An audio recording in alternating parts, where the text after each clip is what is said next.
I think that the left, as opposed to liberals again, the left hates the idea of God-given morality because they're not humble.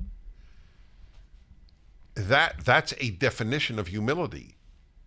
I have to answer to God for how I behave. It's the abortion thing. I think that's largely a play there. Well, of course it is.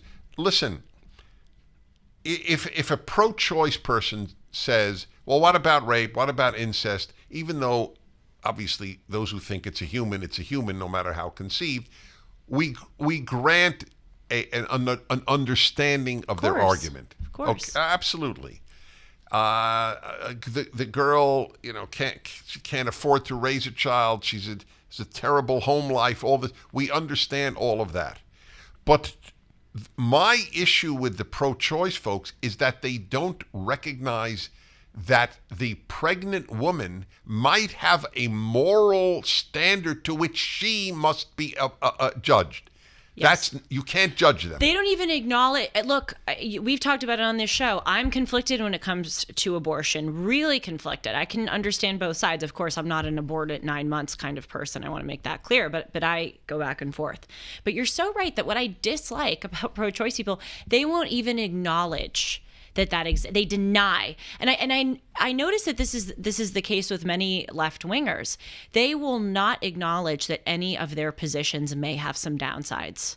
With regard to immigration, for instance, they will not acknowledge the downside that, yes, maybe we could be welcoming great people into this country. Many great people who are immigrants have come into this country, but it opens the possibility for abuse and drugs and gang. They will never, ever acknowledge that.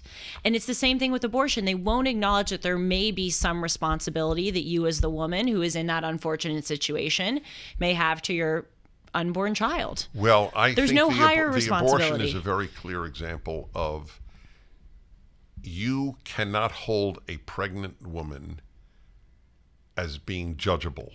No. She is God vis-a-vis that fetus. She is God. The determiner of life and death is by definition God. The idea that there is a moral God above her is offensive to people who believe they're moral gods. Mm-hmm.